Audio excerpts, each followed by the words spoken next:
समय था जब बीएसएनएल का नाम सुनते ही लोगों के दिमाग में सिर्फ slow internet, call drop, weak network और आउटडेटेड सर्विस की इमेज आती थी। सोशल मीडिया पर बीएसएनएल को लेकर मीम्स बनते थे और ज्यादातर यूजर्स इसे पुरानी गवर्नमेंट कंपनी मान चुके थे।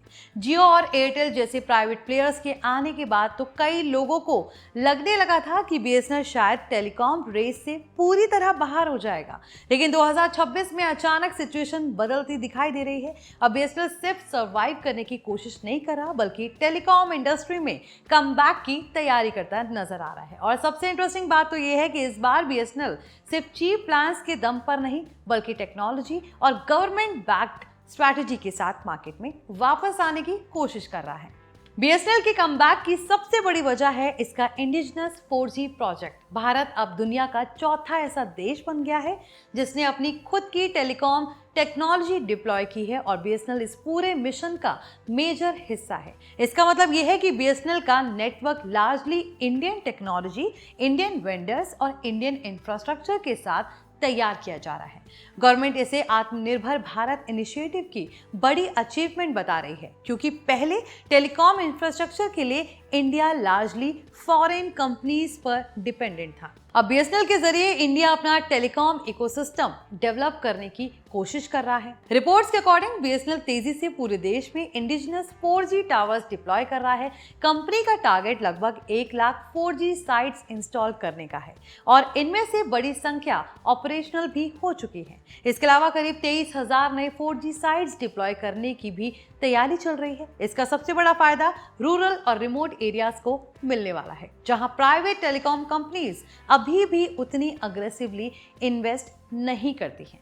बीएसएनएल हिस्टोरिकली रूरल इंडिया में स्ट्रॉन्ग प्रेजेंस रखता है और कंपनी अब उसी स्ट्रेंथ को फिर से रिवाइव करने की कोशिश कर रही है। असल में बीएसएनएल की सबसे इंटरेस्टिंग स्ट्रैटेजी अफोर्डेबिलिटी है, जहां जियो और Airtel premium 5G experience, OTT bundles और हाई एंड डिजिटल इकोनॉमी पर फोकस कर रहे हैं। वहीं बीएसएनएल लो कॉस्ट कनेक्टिविटी पर अग्रेसिवली काम कर रहा है।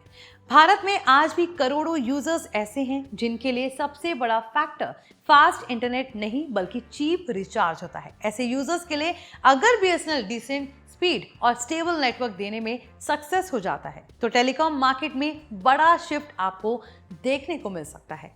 बीएसएनएल का फायदा ये भी है कि कंपनी गवर्नमेंट बैक्ड इंफ्रास्ट्रक्चर के साथ काम कर रही है, यानी जहां नेटवर्क ऑपरेटर्स प्रॉफिट देखते हैं वहां बीएसएनएल कई बार पब्लिक कनेक्टिविटी मिशन का हिस्सा बन जाता है। Rural schools, villages, remote offices और तो और गवर्नमेंट प्रोजेक्ट्स में बीएसएनएल की प्रेजेंस पहले से काफी ज्यादा स्ट्रांग है और यही वजह है कि एक्सपर्ट्स अब बीएसएनएल को सिर्फ टेलीकॉम ऑपरेटर नहीं बल्कि डिजिटल इंडिया मिशन का हिस्सा मानने लगे हैं।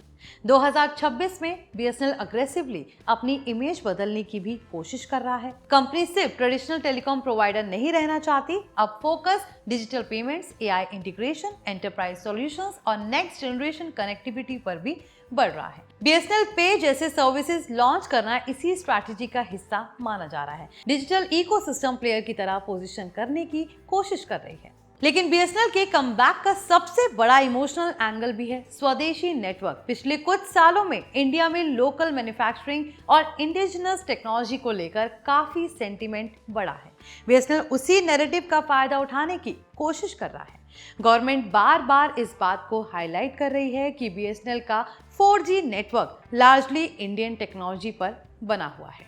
इससे कंपनी को पैट्रियोटिक ब्रांडिंग का भी फायदा मिल सकता है। हालांकि रियलिटी ये भी है कि बीएसएनएल के सामने चैलेंजेस अभी भी बहुत बड़े हैं। सिर्फ टावर्स लगाने से टेलीकॉम बिजनेस नहीं चलता। Users fast internet, smooth connectivity, strong customer support और रिलायबल एक्सपीरियंस चाहते तो हैं और यही वो एरिया है जहां जियो और एयरटेल अभी भी काफी आगे निकले हुए हैं।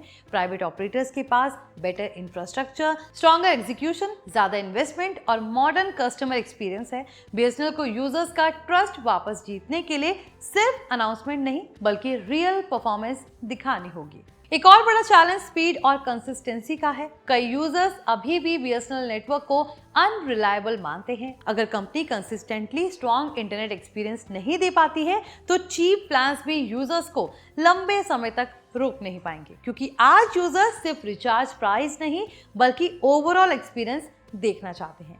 लेकिन इसके बावजूद पहली बार ऐसा लग रहा है कि बीएसएनएल कंप्लीटली इररिलेवेंट नहीं रहा। टेलीकॉम इंडस्ट्री में लंबे समय बाद ऐसा फेज आया जब लोग जेन्युइनली बीएसएनएल के फ्यूचर को लेकर काफी ज्यादा क्यूरियस हैं, खासकर रूरल इंडिया, बजट यूजर्स और गवर्नमेंट बैक्ड इंफ्रास्ट्रक्चर प्रोजेक्ट्स में बीएसएनएल मजबूत पोजीशन बना सकता है। तो आई होप ये वीडियो आपके लिए इंफॉर्मेटिव रहा हो। इसे लाइक करें, शेयर करें और हमारे channel NBT tech on the go को सब्सक्राइब कर लें।